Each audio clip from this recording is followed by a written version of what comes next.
Hey guys, it's me again, Joel, your Bisaya reader, and welcome to another video. And for today, I'm going to show you the books I've read for the month of October 2020. So this is basically my October 2020 reading wrap-up. So for the month of October this year, I've read a total of 4 books. And again, as usual, I'm going to present to you the books I've read for the month of October on chronological order of when I finished reading them. The first book I finished for the month of October this year is going to be a novella by N.K. Jemisin. And you know guys, if you've been following me on this channel, you know I'm a big fan of N.K. Jemisin, a big fan of the Broken Earth trilogy. I am really looking forward to read her new adult book, which is The City We Became. So before I read that, I've heard that there's a novella that she published or she wrote a few years ago, probably 2016, and the title of that book was The Cityborn Great. And I read that and I finished reading that in just within a day because it was just really short. It was around 25 pages. Purchased it from Amazon on Kindle. Can't believe myself that I'm going to say this, but it's the first time that I did not like something that N.K. Jemisin wrote. This one feels a little bit okay at first, but then after reading the last page of the novella, I wanted more. The characters were not that really explored. It was really vague. We're just only going to follow 2 main characters. I'm just going to do my best to tell you what the story is all about without spoiling, because it was just really short and I'm really afraid that I'm going to spoil you guys. But basically it's something to do with a lot of representations, like political representations, gender representations, and police violence, which are all very significant in the society. That's what I really appreciate, because the author's message while writing the book was really impactful. I was able to appreciate that. But again, I think, I hate to say this, but she did fail on the execution. You know that you wanted to eat an ice cream. You have the ice cream already, and then the ice cream was served just on top of your hands.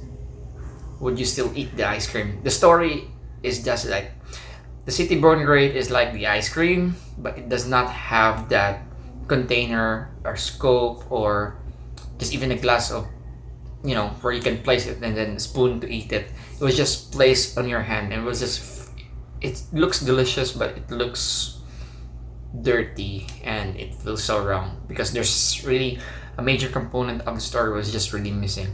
So I gave The Cityborn Great by N.K. Jemisin 2 stars.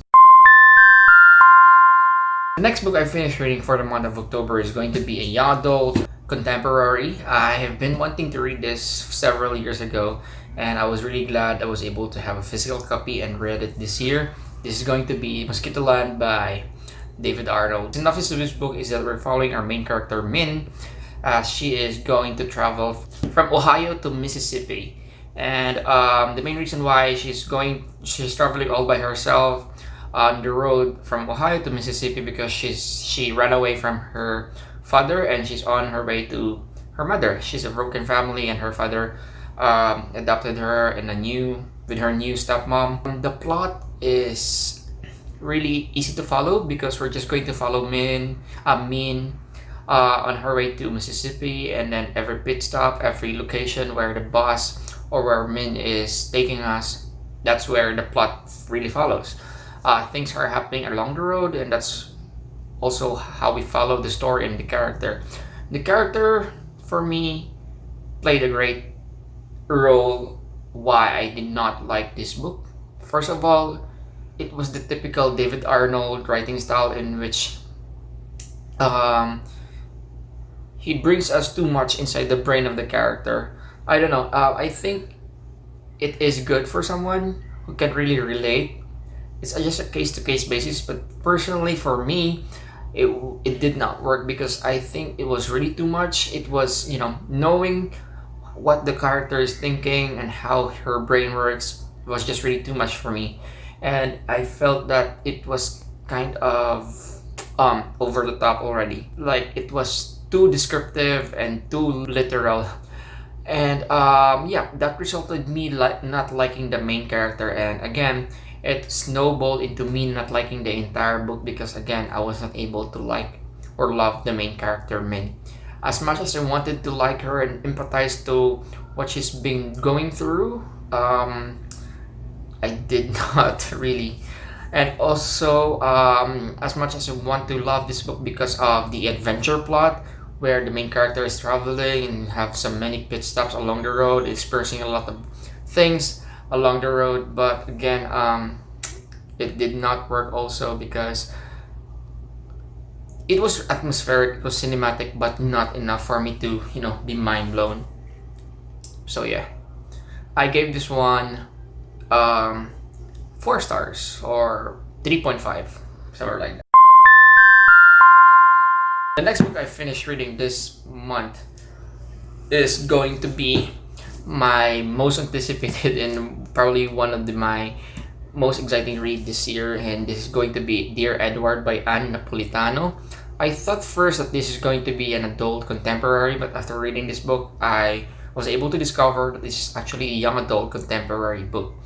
The synopsis of this one is that we're following our main character, Edward. He is the only survivor of the plane crash on a plane flight from New York to California, and he was with his entire family because they're about to migrate to a new place after her mom got promoted.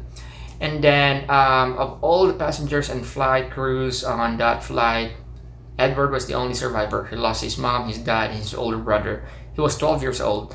And the story is all about we're following Edward on his way to recovery in his life after the crash, after the accident.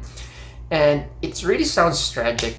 If you've been following my channel, I made a blog about my reading vlog for this one, and I think I already mentioned that this is probably one of my best reads this year. First reason is that Edward, the main character, was the kindest character I've read in my entire life. He's that very memorable, and he's got this very distinct characteristic that you guys need to read and you guys need to discover if you're going to read this book, because you can't stop but really appreciate and how kind Edward is. Imagine after losing his mom, his dad, his older brother, and he got his second life, he lost his previous life, he needs to start all over again after being bombarded by a lot of social media fame or media coverage. He was so overwhelmed by this emotion of grief, of anger. He was overwhelmed by this emotion of why did he live? What's the reason why he lived? He wished that he could just have died also in that flight.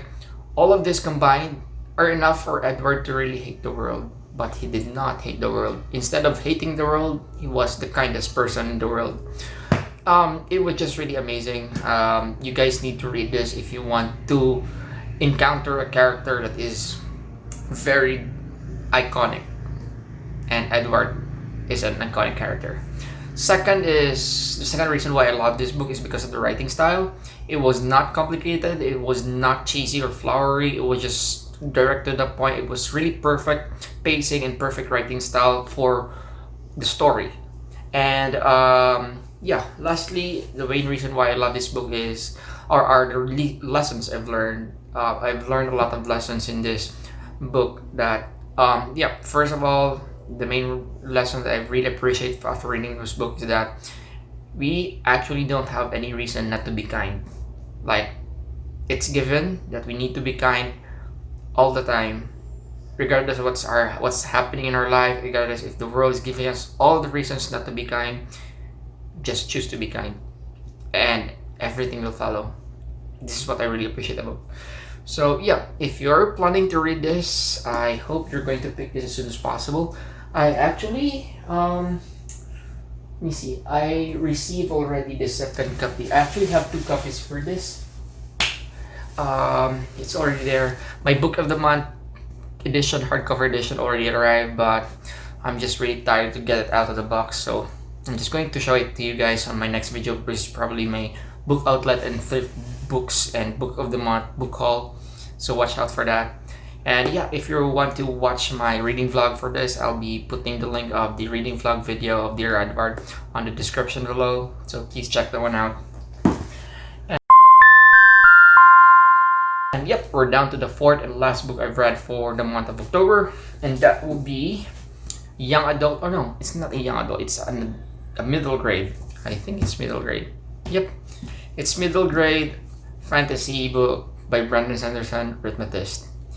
And I was not really expecting to read this or pick this because I have a lot of things on top of my TBR, but I don't know. I just picked this out of nowhere and finished reading it. Surprisingly, it was really good. I gave this one 5 stars. Not because I'm a big fan or I'm being biased, because I'm a big fan of Brandon Sanderson. I'm going to tell you the reasons why I love this book. First of all, the synopsis of this book is that we're going to follow our main character Joel, which is, we have the same name. Joel is a student of this academy where, in this academy, the students are being taught on how to be a rhythmatist. It's a tag for those people who have ability to draw and summon creatures from drawing using chalk. And Joel is not a rhythmatist student, he's a general normal student, but he really wants to be a rhythmatist. It's his wish. In this school, one by one, rhythmatist students were being kidnapped and got killed, and that's the mystery. Who is doing this, and why is the person doing it in the first place? And so this one is a fantasy middle grade, but after reading this, I think it is more of mystery crime thriller middle grade fantasy book. It's more of a mystery crime because all throughout the book you're going to just ask the question, who is the killer and why is the killer killing the students? That's basically what keeps you going, and it made the story or the book a page turner, which I'm not going to complain, was really able to help me read and finish the book as fast as probably 3 days. I read this while listening to an audiobook and also reading also on the physical copy of this one. At first, I was not really buying the story. I was halfway in the book and that I was not really enjoying it. But then towards the end, it got better. I got hooked to the world again. Brandon Sanderson has been really consistent on world building. I wish that the character were just better, especially the side characters. But I'm not going to complain. Joel was really curious at the same time. He's going to, get you emotional in a way that it will make you angry or happy. He's a very flawed character, which is I appreciate because it's really realistic. And at the same time, the story was just okay. It was just okay, but again, the magic system was all again phenomenal. It was well explained, well executed, so that's what I really appreciate. And it's also really cinematic and atmospheric, and you can really see while reading this book that this story making into the big screen is really possible. I hope they will in the future because it's really cinematic. And lastly, I was really blown away by how the book ended. Of course, I'm not going to tell you because I don't want to spoil you guys, but it was a cliffhanger, and I hated Brandon Sanderson for doing that because towards the end I was really hooked and I just really wanted more, and then he suddenly just ended out of nowhere. So can't wait to read the second book. I thought this is going to be a standalone, but then recently he announced that he's going to write a sequel, which he needs to because we need more. We deserve a sequel after what happened in the ending. So pretty excited today. So that's it. Those are the books that I've read for the month of October this year. Thank you so much again, guys, for watching. My name is Joel, your Bisaya reader. If you did like this video, please like this like button, subscribe. If you have some comments, if you've read some of these books, what are your thoughts? Just leave some comments below. And yeah, hope you all guys are safe. And yeah, my name is Joel, your Bisaya reader. Bye bye.